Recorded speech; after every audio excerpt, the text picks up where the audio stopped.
Man, I've been waiting to sit for us to talk. When you first walked in the forum, because I saw you standing out, you just standing outside by yourself. You probably had a whole lot of memories start to come back, didn't you? I did. You know, when you think about it, Jim, 40 years ago, getting drafted and coming into this building so many times, to battle, to go to war. But some of my greatest memories of my life was made in this building. And the Forum will always be a place that as I look at it or drive past it or come into it, it'll just bring back all the great times that the Showtime Lakers had, I had, Dr. Buss had, and then sitting here doing my first interview with you in this building. It was right over there. Yes. It was right over there. Exactly. And I remember we went in, we sat down, and ooh, this is Magic Johnson. I'm going to interview here. Stuff. But I remember we sat there, and your eyes were like this. Yes. And you were looking up and down. I said, what do you think?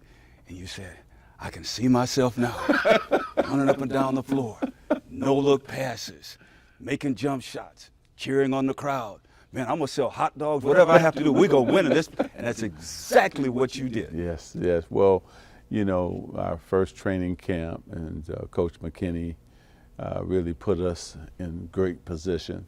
And I learned so much. I got to give Norm Nixon a lot of credit, and Jamal Wilkes and Kareem, because I was a rookie trying to learn, and so they taught me a lot, took me aside. Norm and I really bonded well.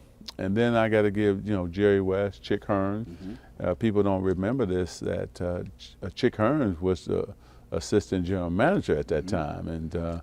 And Jack Kent Cook, thank him for selling the team to Dr. Buss. And so, Bill Sharman helped me out so much as well with my free throws, and also just giving me great knowledge of the game. But those guys took me up under their wing, and Jim, I just was so hungry to win. I was so used to winning. I had won the state championship with my high school team, and then the national championship with Michigan State. So I just wanted to come here and win, and also not overstep myself in terms of, this was Kareem's team at that time. So I just wanted to come fit in. And I did, and I learned very quickly, how do you like the ball, Kareem? Where do you want me to throw it? High, low? So he said, if you see my hand, throw it to my hand. I said, got it. So, to go all the way to the NBA Finals as a rookie, and then we had a rookie owner in Dr. Jerry Buss, because Dr. Buss made the Lakers as famous as we did as the players, right? Because it was all of us together. I mean, when you think about first time having the Laker girls, having the USC band in back of us play every single game. I mean, Dr. Buss he was a visionary. And not only was he competitive, but he also could see the bigger picture. He wanted to be a happening in here. And it was. I mean, we went all the way and won the NBA championship my rookie season, and it was on after that, And so that's why I say it was just great to be in this building once again, sitting here with you. You and I did my first interview in LA, and now here we are getting ready to, it's 40 years later, I'm getting ready to be 60, and we're doing it again. It's amazing. I guess it's true, man. Time flies when you're having fun. Yes, yes, and it has. I can't even believe it that I've been here 40 years. But this is my town. I love it. I love everything about Los Angeles, the people, the communities within a city, because we got a lot of little communities here in Los Angeles, within Los Angeles. So it's just great. I love giving back, and then I love what the Laker brand stands for. And so that's why I want to thank Dr. Buss again, and also Irvin Azoff for allowing us to be here today, too. Oh, yeah. You invented Showtime. I mean, it was Jack Kent Cook built the place. Jerry Buss developed it, but you were Showtime. You were the one that people, woo, Ooh, did you see what? I can't believe what he just did. Between his legs, around his back. Look at that smile. I mean, it was entertainment. Whatever happened on a Tuesday night, people were talking about it all day Wednesday, what they saw the Lakers and you do the night before. Well, I couldn't wait for myself to grab the rebound and get out on that fast break. And I tell you, when you have a guy like Jamal Wilkes on your right, and then Norman Nixon on your left, and then Kareem trailing, and at that time Jim Jones and Spencer Haywood, and, you know, the type of players that we had, Michael Cooper with the alley-oops, the Cooper Loop, the famous Cooper Loop. I wanted to entertain the crowd. I wanted to win, but also within winning, entertain the crowd at the same time. And we were able to do that. And Jim, I wanted to bring people to their feet every single time, right? And we were able to do that. We created such a show, but a happening within this building and also in the league that people just couldn't stop our fast break, because once Kareem got it, the rebound, kicked it to me, we were devastated on that fast break. I remember your first game down in San Diego. Kareem gets a winning sky hook. Oh, you would have to bring this up. Oh yeah, and then the first person to jump on his neck was you, and Kareem looked at you like, "What are you doing?" And he with that stoic look. Yeah, that stoic look. Yeah. Come here, rookie. I said, okay. Don't ever do that again. We have 81 more games, and we can't get this high for just one game. So he scolded me in front of everybody. So I thought about it for a minute, and then I came right back up to him and said, if you hit a shot like that 81 more times, I'm gonna jump in your arms 81 more times. And he looked like, this dude is crazy. I said, Kareem, this is who I am. And Jim, you know, it was interesting because people thought we would never work together because of his personality and my personality. So we used to, okay, come down, I no look, Cooper go in and dunk it, or Jamal would lay it up, the crowd would go crazy, and they would come out high-fiving. So we high-fiving each other. And Kareem, he sat back. I'm not into that, you know. About halfway into the season, I come no look to Kareem, he dunk it, now he looking for the highlight. So I drew him in, but not want to change him, but I wanted to introduce fun to him. Yeah. You can have fun and be serious about winning at the same time. And it was contagious, and so I learned a lot about Kareem. He taught me how to be a professional and also how to win in this league, because it's tough to win in the NBA. And I would always make sure he was happy. See, as the leader and the point guard, you got to make sure you feeding that superstar in Kareem. So he was first. Now, second was I got to make sure Jamal was happy, because Jamal had the best hands of any player I've ever played with. He could catch any pass, soft hands. And then Norm and I would make sure we were cool because we both could handle the basketball. And Norm, you know, introduced me to the city. So Norm, thank you. But we had such an incredible team, and we had a good time winning. And then when it was time to take it to another level in the playoff, we were able to do that as well. Speaking of the playoffs, you like Dr. Jekyll and Mr. Hyde. In the regular season, you were cool and calm. You were Dr. Jekyll. But once the playoffs got it, here comes Mr. Hyde. That's right. Mr. Hyde did not want to be bothered, did not want to be talked to. I would see you during the playoffs. I'd say, oh, never mind, I see you. Well, every playoff, I would call a meeting right before we get started, our first practice. I said, I've changed my number, and no more going out, no more having everybody around. I said, I'm getting ready for a championship, and I want everybody else to commit to each other that you're going to get ready for this championship run too. So sure enough, that's what we did. We committed to, all of us committed to each other. And Jim, it was fantastic, man. When 12 guys are on the same path and level and on the same page, man, that's hard to stop, especially as talented as our team was. So that's who I was. I didn't go out, I didn't go around people. I was moody, I was cranky because I poured everything into winning. That's it. That's all I wanted to do. Win for Los Angeles, win for Dr. Buss, because he was, and still, the greatest owner of all sports, not just in the NBA, but of all sports. You were in the finals 9 times. 9. I mean, there's only a couple other people that could even come close to that. And one is when LeBron, who you brought here. Of the ones that you won, which one pleased you the most? Anytime we beat the Celtics, and so it had to be 85 and 87. 87 was our best team, most dominant team. That team there is one of the greatest teams of all time. And we had everything a team would want. First, we had the best coach in all of basketball, Pat Riley. Pat Riley was really the guy who made sure that we were prepared, made sure that we had a tough mentality. We were going to be good on offense and on defense. And so, and then when you think about when we acquired Michael Thompson, that was the last piece that we needed, because Byron Scott, unbelievable two-guard. James Worthy, Hall of Fame three-man. James Worthy was probably the prettiest basketball player I've ever played with, because when he would go in there with one hand, right, and James could do things you just don't see even today, you know.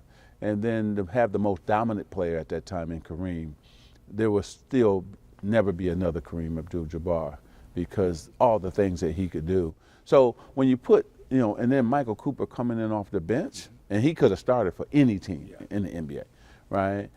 And then when we acquired Michael, it helped AC Green, it helped Kurt Rambis, and then it helped our interior defense. So that was the key, picking him up. It pleased you the most beating the Celtics. What hurt you the most in the finals? 84 losing to the Celtics. And then I was the reason why we lost. You know, when I think about, I always excelled in big moments, and especially in the playoffs and championship series. And that was the first time, Jim, I just didn't play well at all. And I didn't make good decisions. I remember the headline, Tragic Magic, and I'll never forget that.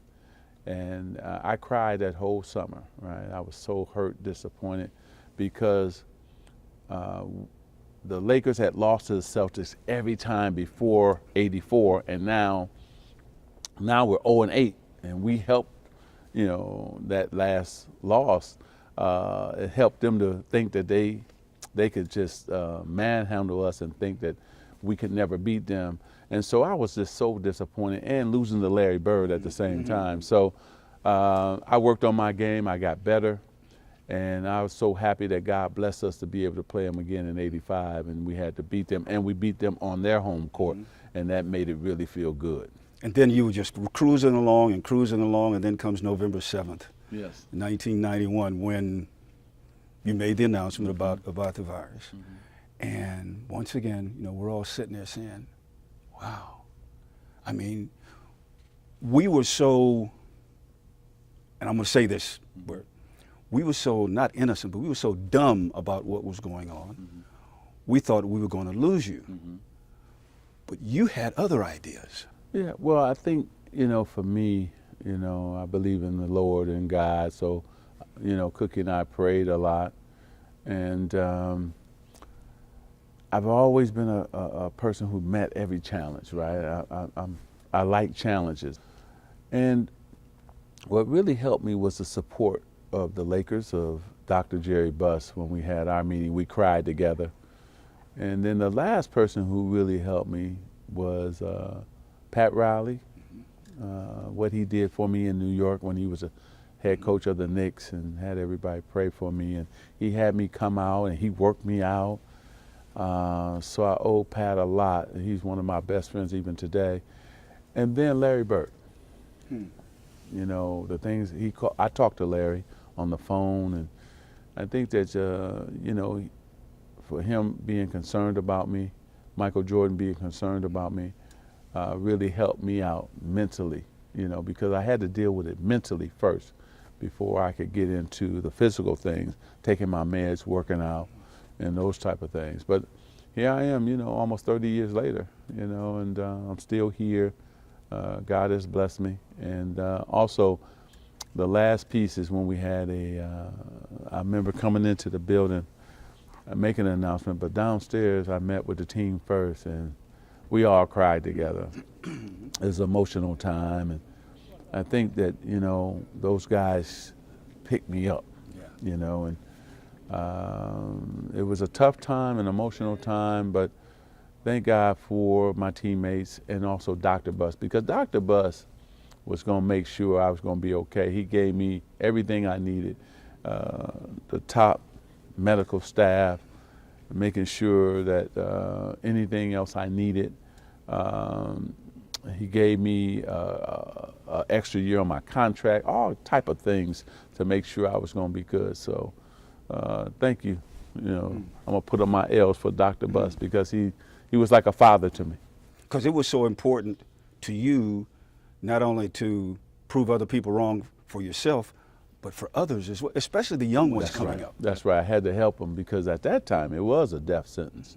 And so I had to, first of all, make sure that I went out and embraced my new status, that I was HIV positive. And so I had to go out and make sure that I promoted safe sex or talked about HIV and AIDS, and make sure that I become the ambassador to the disease. And so it was something that, you know what, I said, Elizabeth Glazier, she was the one who really turned my world around, who said, hey, Irvin, she was dying at that time of AIDS, and she said, Irvin, we need you to become the face. And I said, okay, that's what I want to do. So I went around the country and talked about it, talked about my experience. Cookie and the kids were fine once I helped educate them. And so even today, I'm still doing that right now, you know, and so I'm still taking my meds, doing what I'm supposed to do. And so it never ends, right? But I'm just blessed to be here right now. Because when you think about it, not only were you sent here to be a great basketball player, but to teach a lot of people about a lot of things. In a lot of ways, you're a gift from the basketball gods above. Well, thank you. I've been blessed so much. Great parents, great family. And then, you know, to marry the girl of my dreams, you know, and Cookie, and her being my partner as well as my wife. And so, and then come to a great city and play in this great building. And I just always came here, Jim, to not only win championships and be the best player that I could, but also I wanted to affect change in the city. And I think I've done that, you know, and especially in the inner cities of Los Angeles and also cities around the country. So the scholarships, the different HIV and AIDS organizations we've helped out, the different health fairs that we put on to make sure kids get their physicals, from the technology centers that we built. So, you know, on and on and on. I wanted to affect this city in such a great way. And so I think the city has loved me, and I've loved it back. It's a great love affair we had with you. Exactly. Because this was all part of you being a big businessman that you told me a long time ago you wanted to be. Yes. Well, again, Jim, as we were sitting over there, you were the first person I told. I said, listen, I want to win championships here, but also after I'm done, I want to be in business. Now, you were the first one that said, you know what, Irvin? Okay, you can do it. Now, everybody else I was saying that to, they were like, you should have just gone straight on basketball. But here I am, you know. But Dr. Buss again, you know, I told him that after my career, we spent so many great afternoons and nights together.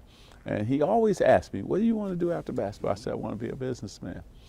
And he finally said to me one day, he said, okay, meet me at the Forum at, I don't know, it was like noontime. We're gonna have lunch, and I'm gonna open the books up to you and let you see what the Lakers business is all about. So he was teaching me the Laker business. And then he said, I'm gonna start introducing you around town to all the people you need to meet.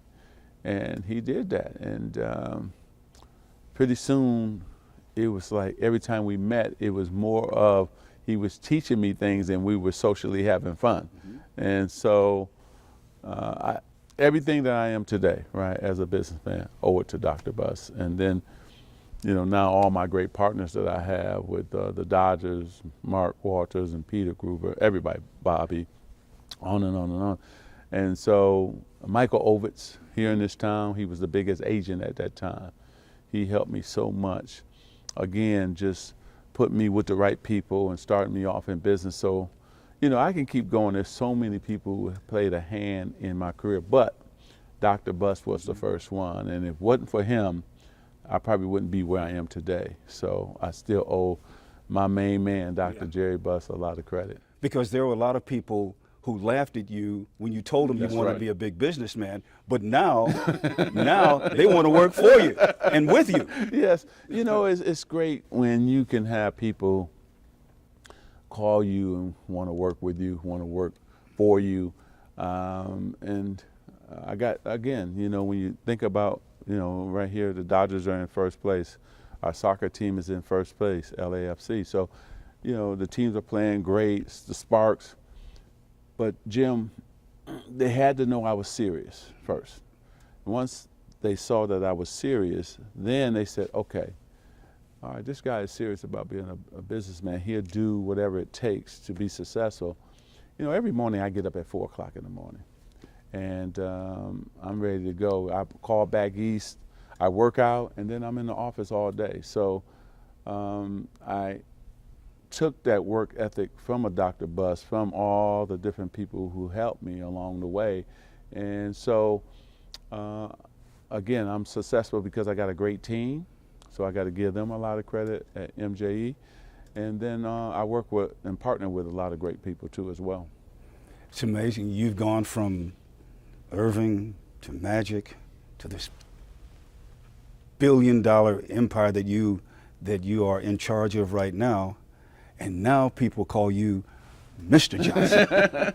Well, that's what I've always wanted. Yes, Mr. Johnson. You know, to take one step, one step, one step, and I think that, you know, again, you have to have a good strategy, and you have to execute on that strategy. And I've been able to do that because I started in the inner cities. You know, the first thing I built was the Magic Johnson Theater not too far from here. And then opened up those Starbucks not too far from here. And so everything happened really within 2 miles of the Forum, 3 miles. Everything started right here. And then eventually it just grew. And so I never thought that, you know, I'd be sitting in the owner's box at the Dodger Stadium. You know, like that's, you know, this city goes how the Lakers go and how the Dodgers goes. You know, those are the first two professional teams that the city really love, right? And so when the Lakers are good, when the Dodgers are good, the city is good. And so I'm so happy that first I'm a Laker and then I'm an owner of the Dodgers. The two things that mean the most to this city. And you know, Mr. Johnson. Thank you, Mr. Hill. Yes, sir. Yes, sir. Mr. Johnson is one of the few people that I know that when you walk across the street, you stop traffic. Well, I mean, there's only a few other. Muhammad, you, Muhammad, you. But you know what I'm getting? You're one of the few. Yeah. You stop traffic, but everybody loves you. Well, I think for me is that I'm a people person. So, you know, I want to take the picture with them. I want to give them the autograph.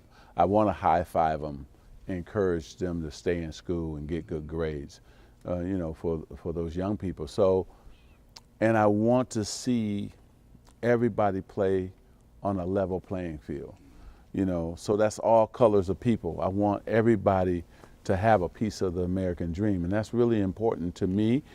because I fight for those who don't have a voice. So I become their voice. And that's why all the inner cities of Los Angeles, they know me. They know I've been there, all these schools. You and I always helping. We're always in schools. We're always high-fiving these kids and uplifting them. That STEM lab that we were at in Crenshaw High School, that means a lot to those kids and to that community. So these are the things that I've always been about. My mother taught me that, give back.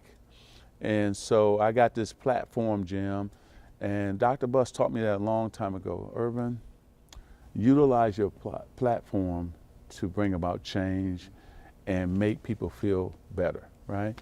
And that's what I've been trying to do, you know. And so I remember St. Mary's High School, right down the street here, a young lady called and she says, I want you to take me to my prom. So I went to the prom at St. Mary's and took the little high school young lady, and it was one of the best times I had, you know. So these are the type of things that Magic Johnson is all about. Really, I say Irvin Johnson. Magic Johnson is one thing because that was on that court doing his thing, but Irvin Johnson is the guy that does things like that. And so he believes in everybody, again, should have a chance to experience the American dream. I wish people could experience watching you when you go to schools and these young people as they listen and watch you, because you just got through talking about going over to Crenshaw High School. I remember, man, when we did an interview after that, you started crying, and I'm saying to myself, no, man, don't do that. Don't do that. Because it was so profound how deeply involved you are with these young people that you were just overjoyed to the point of tears. Yeah, because I know what that STEM lab is going to do for those young people. And I'm getting emotional now.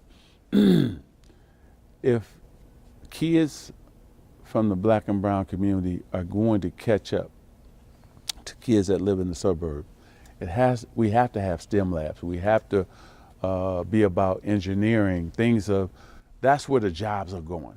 And so a lot of times our books are old or torn up, or we got to share a book, or we don't have computers or laptops in our classrooms. And so that is a big problem for those kids really having great grades and then moving on to college.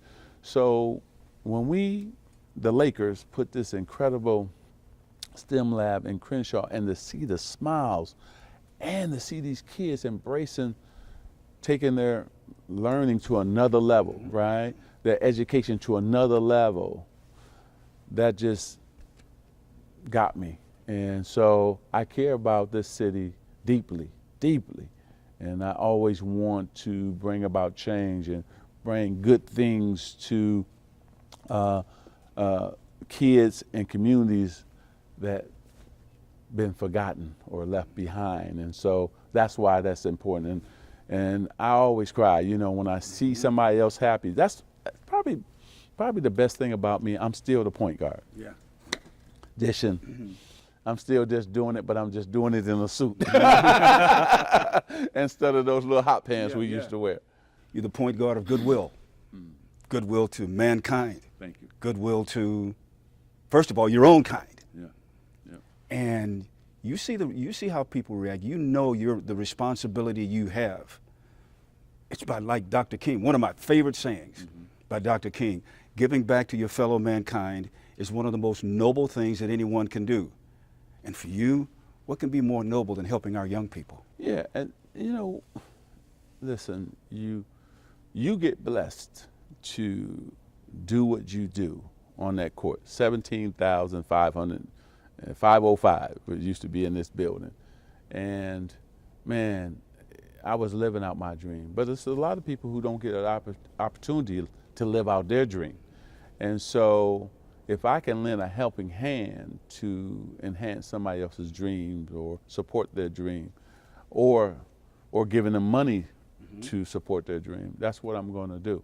And again, somebody helped me to reach the level of playing in the NBA. A lot of people. Then I told you what Dr. Buss, Michael Overs, all these people did for me to become a businessman. So I gotta reach back and give back, right? It's my turn now to do that.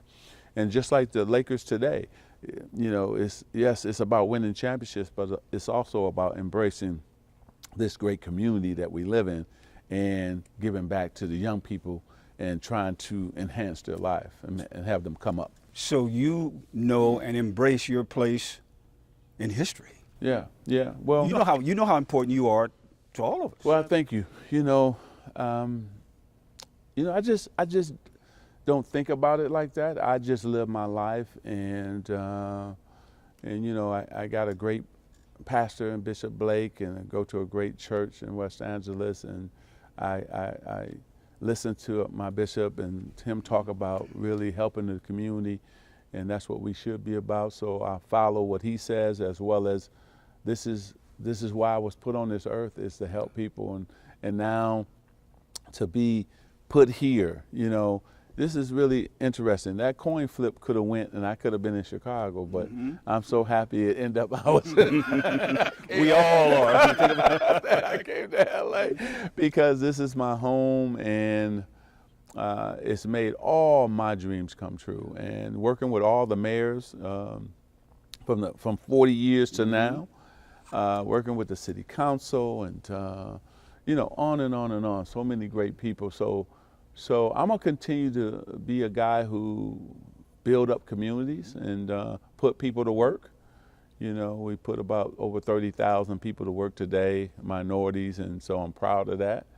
And continue to high five the young people, hug them, and then also learn from them too at the same time. It was really funny. I got to tell this story. So I think I'm in DC or somewhere back east, and so I was going to the high school, and the principal says, Magic, you know, you haven't played in a long time. I don't know if the kid's gonna know you. You gonna be okay? I said, I'll be okay. I said, but you just sit back and watch. So I came out there, you know. So I said, you got to remember, they can pull up old tapes, and also they know what I've done in the community with my businesses. So it was really funny when I got done speaking, and he came up to me and said, I guess I was wrong. Yes, he was. You mentioned something a little while ago about working with people in this community and working with the politicians. People say, you know what? If he wanted to run for mayor, I'm just saying what they say, you know, because like my sister told me before, I can't hold water. You know what, though? If you decided you wanted to run for that office, I think, Jim, I'm better at helping the governor become governor. And then, okay, what can I do in the state to help you, Mr. Governor, and especially in urban cities in California? Mr. Mayor, what can I do for you, and what can I do to help the city? And I think that they've been trying to get me to run since I retired, right? They tried to get me to run for mayor, and they've been trying to get me to run for governor. And it's just not who I am. I think that I'm better when I can do a lot of different things, right? And I can help more people that way. Because when you're the mayor, it ties your hands. And so I just want to be free to, if I want to go to East LA or to South Central or wherever, I can just go do it. And same thing with the governor, not being a governor. So thank you. But, but maybe I won't close the door to it, but maybe later in life. maybe what?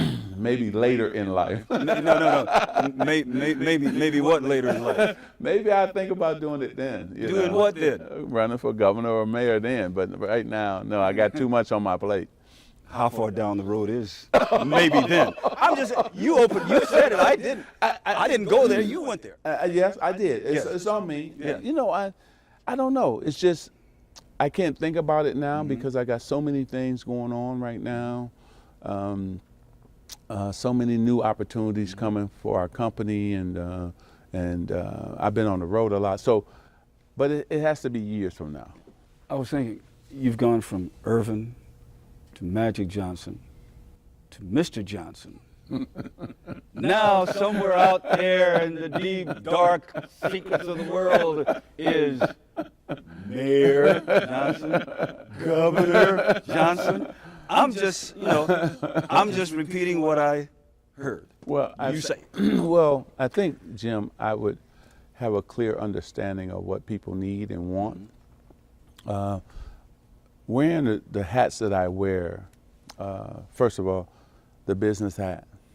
So I understand, how to create jobs for people.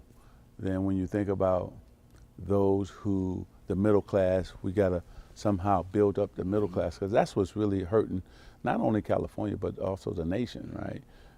I understand that. And then also education is so important. Man, that's, again, that would probably be at the forefront for me, right? It's just the education part for young people. So understanding those things, that's why I try to also work with the mayor, work with the governor, not just here in California, but everywhere, not here just in Los Angeles, but all across the country, to help them with their agenda and their plan. How can I help you to execute on that? And so I understand politics. Again, I just don't want, I don't have the time for it right now, but one day that might happen.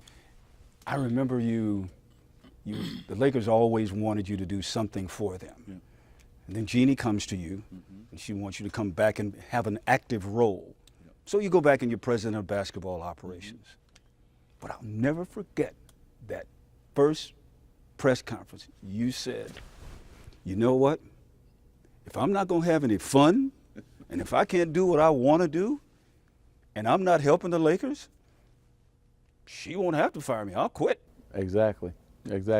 And I think that, it was best for everybody, right? And the one thing I'm really proud of is we had to make a trade with D'Angelo and Mozgov to give us some cap relief, because when I took over, Jim, we were over the salary cap. We had two contracts that was Dang's contract and Mozgov's contract that we had to move. And I told the fans it's going to take 3 years. So we made that trade. We drafted well. Kuzma, Ball, Hart was really important. Give the Mitch Kupchak credit for Brandon Ingram and D'Angelo, bringing those guys in. So we were able to then, with that trade, and also Lou Williams, I traded him, got the first round pick, that turned into Kuzma. And so now, the next season, we're able to now get LeBron James. Because, see, what people don't realize, if we don't have LeBron, Anthony Davis don't come, right? Because he wants to come now because he's trying to win a championship. So LeBron set that up. And then you're able to grab the other pieces, because the other guys say, wow, wait a minute. They got LeBron and Anthony Davis. And now here come, Avery Bradley, here comes, the different guys to help the Lakers. Green arrives, just winning a championship with Toronto, so Danny Green. So all these guys say, hey, Boogie Cousins, they say, hey, they're building something special there. I want to be a part of it because they got a great chance to win. So I have no regrets of taking the job, and I have no regrets leaving the job. I will always love Jeannie. I will always love the Lakers. I'm so happy that we're back in the championship hunt. I'm happy that, the fans have something really good to cheer about. Even last season we had something really good to cheer about before everybody got hurt, but it just didn't happen for us. But I take the blame for things like, hey, not having enough shooters, because that's my job to do that. But as far as anything else, what happened, what went down between Rob and I had a decision to make, and so I stepped away from it. And so a man has to make decisions that's good for him. And that's what I did. I made a decision that was good for me, and hopefully will be good for the Lakers, and it's looked like it's going to be. But I have no regrets. I'm happy. All I want is a championship. I want, and I told Jeannie this, the reason I took the job, because I want to see you do what your father was able to do and achieve. I want you to be probably standing with that trophy saying we did it, right? And being a woman in sports, that's going to be huge. So I'm hoping that that happens this season. And it's going to change sports if she's able to pull this off, right? So Laker fans don't have to worry. I'm still here. I'm still a Laker. I'm not going nowhere. I'm still cheer. I love the team. I love all the moves that they made. Now, the key is now they all got to come together as one, as a unit, because, Jim, the West is going to be tough. There's no giving for the Lakers. The Clippers are better. Portland is better. Denver is better. Utah did some amazing job. They're better.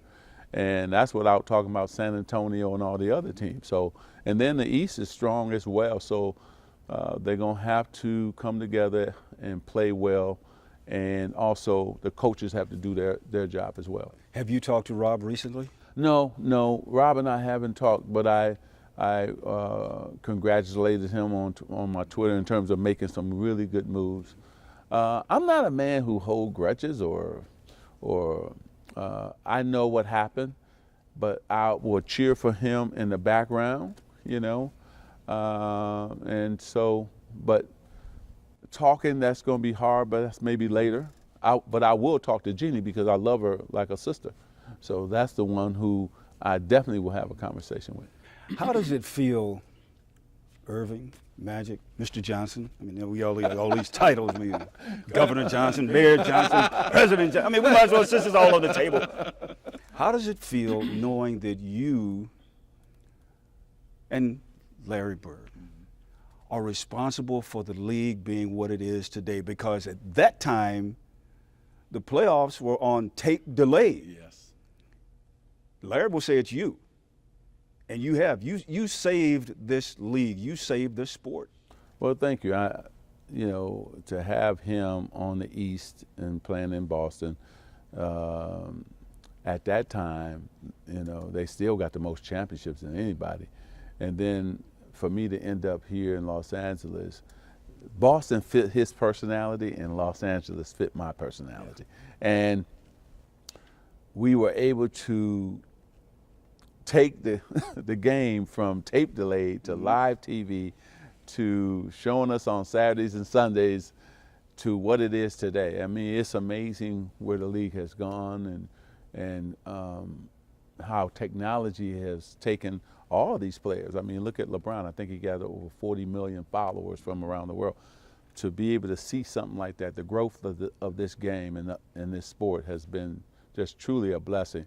Yes, Larry and I jump-started, but these other guys have taken it to a whole nother level. And also the Dream Team helped too as well, open it up worldwide. So I feel good about what we accomplished together, Larry and I, and also how we were able to change the league and change the game of basketball, not just here in America, but around the world. And then a guy named Michael Jordan came along. Yeah, some guy that can just walk in there. And so I think the three of us was able to really take it to a whole nother level. And then look what LeBron and KD and Steph and I mean all these amazing players that we have, the Greek Freak that we have today. They're really household names around the world. With LeBron being the ambassador, he's the chief. He's the #1 player in the world, and everybody else follows his lead. And so, and that's another thing I wanted to say, Jim, is that because he believed in me and I believed in him, and he decided to come here because he believed in the strategy that I had. I wanted bad for him to win a championship here because everybody doesn't know this. Winning a championship in LA. It's like winning it in no other place. I know that. I've seen it. They're going to have 2-3 million fans out there that parade. And a lot of kids have not seen a parade, and they need to see a local team win a championship. And I'm hoping that the Dodgers do it in the fall, and then the Lakers can do it next summer. Bringing LeBron was the most important thing you did while you were with the Lakers. and now here comes some other people. Now comes AD and stuff.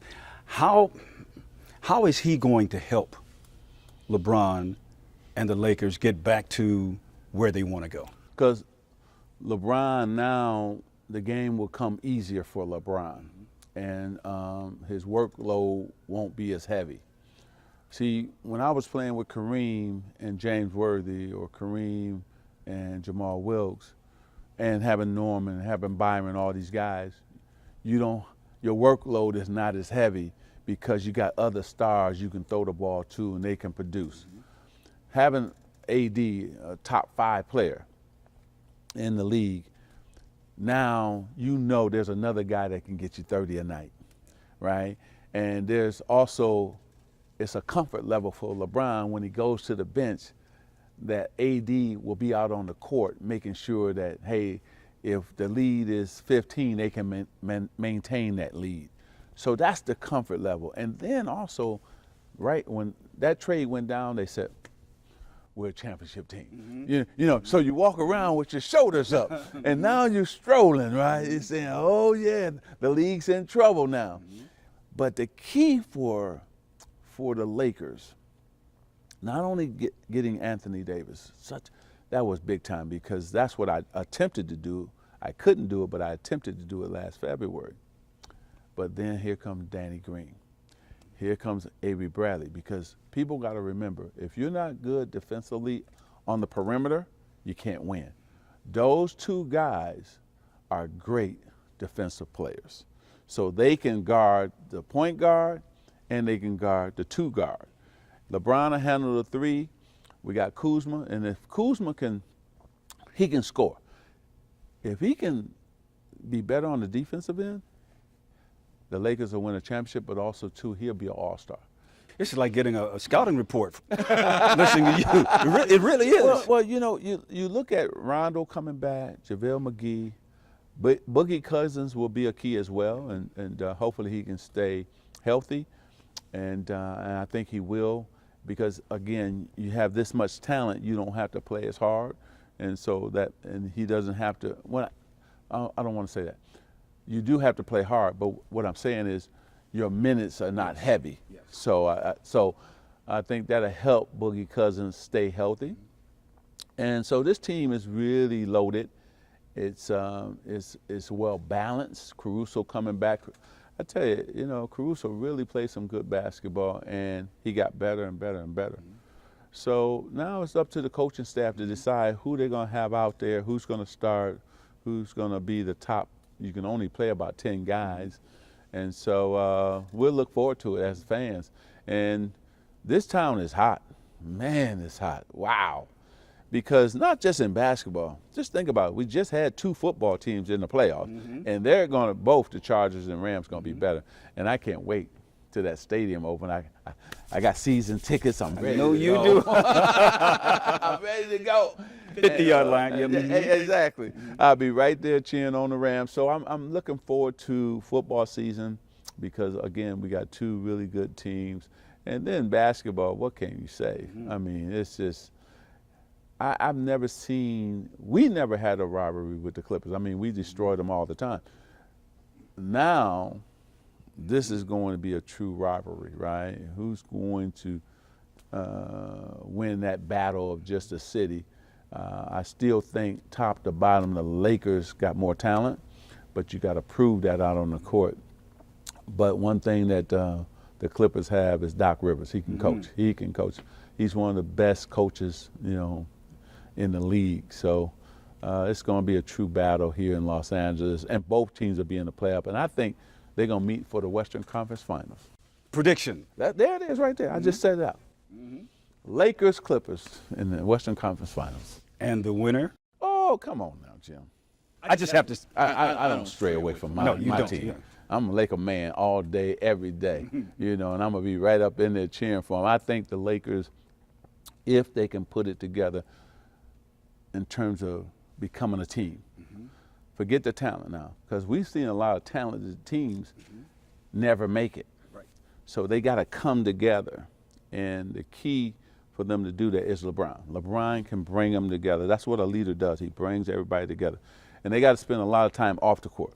They got to go to dinner together. They got to go to movies together. They got to hang out together, nightclubs together, whatever that is. They got to understand each other off the court so you can be better on the court. And that's how my Showtime Lakers won. That's how Kobe Bryant, Shaq, how they won. And I think that's how this team is going to win as well. You know what I'd like for you to do? I'd like for you to look into that camera right there. Yeah. And tell Laker fans what they can expect this year from this version of the Lakers, that actually if they do anything good, it goes back to what you accomplished here and what you passed on in bringing LeBron here. Ooh. Well, first of all, just getting LeBron now going to be point forward. Ooh, man, he going to come down, Jim, and on his right going to be Green, Danny Green. So he going to fade for the three-point shot, right? On his left, it could be, man, I don't know who it's going to be, but let's say Rondo. Then trailing going to be AD. And I know LeBron going to just do a no-look, just throw it behind him like that. AD going to catch it and just come down and just slam it. We're going to see that over and over and over again. Now, say AD is covered. He going to fake the no-look to AD, throw it all the way across for Danny Green in that corner. And you know, he does this. He just does this. Get it? Three-pointer. Avery Bradley, three-pointer. Caruso, three-pointer. And cool. Three-pointer. That's what I love, because LeBron now can actually really be the point guard and set up everybody, because you have to now go out. We didn't get a chance to have shooters last year. They got them this year. So now he's going to be open for a lot of dunks. We're going to see LeBron dunk a lot this year, because you got to respect them three-point shooters, and no man on this earth can guard LeBron James one-on-one. That's what I used to do. I used to love coming down, and I just got one man in front of me. Oh. He's toast. Boom! So it's going to be Showtime all over again up in the Staples Center. No, it just dawned on me, with all the things that we've seen here recently in the contracts and stuff. Let's say Irvin Magic Johnson was playing today. Ooh, man. You know where I'm going. I know. Is there enough money in the bank? It wouldn't be. It wouldn't be. Doc and I would be sitting up here talking, okay, Irvin, okay, you can have the farm. You can have all the buildings I own. No, but I'm so happy that I played when I played. And the nickname, Magic. You know, a lot of people don't know the genesis, where it all began, but it began way, way back there. Yeah, we went, my high school, when I was a sophomore in high school, and we were picked to come in like toward the last place, Everett High School. And so we got off to an undefeated start, and we went and we blew a team out, a team that was pretty good, supposed to be ranked on their home court, blew them out. So I had 38 points, I think about 20 assists and 19 rebounds. And the sports writer came in and said, wait a minute, you 15 years old and just had 38, 20, and 19? And he said, I got to give you a nickname. Somebody's already called Dr. J, somebody's already called Big E. I want to call you Magic. And Jim, I'm 15. I'm giggling like, yeah, right, this ain't going to stick, you know. And here I am, about to become 60. And they still calling me Magic. And you know what? It's the best nickname ever. Fred Stabley Jr., I got to give him credit. He was a sports writer in Lansing, Michigan, gave me that name. I know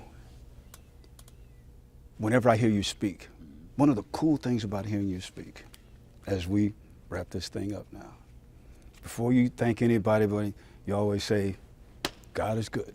Yep.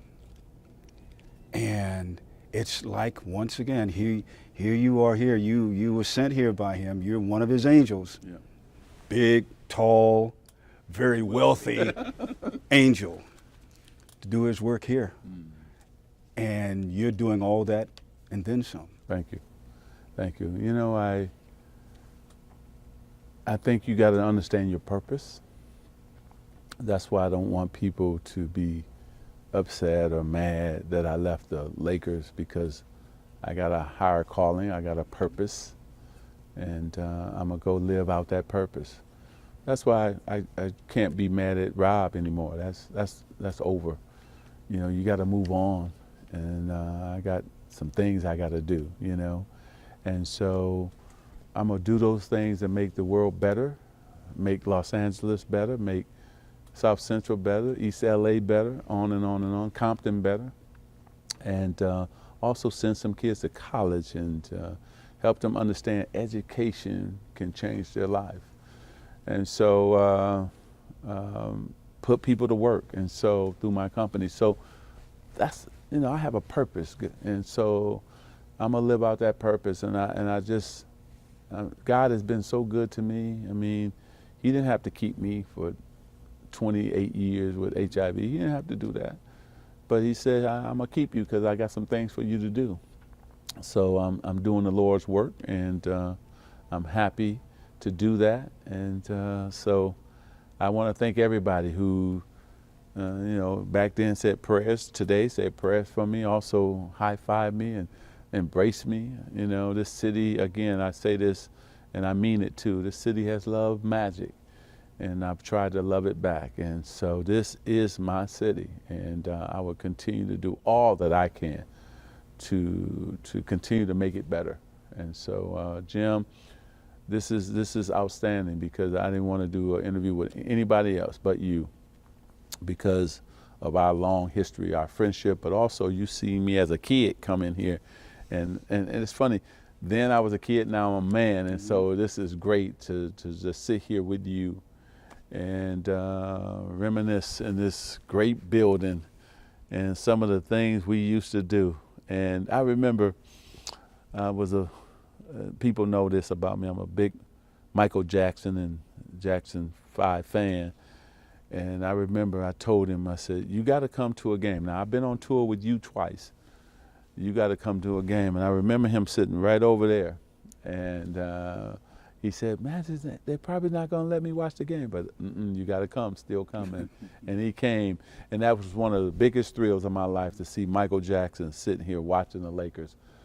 So the reason I said that is because this winter, there's going to be something happening in the Staples Center that's going to be special, and we're going to all get to see it.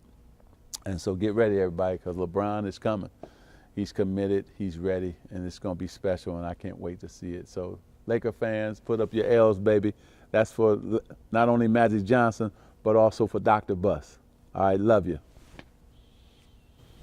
Thank you, man. Thank you, brother.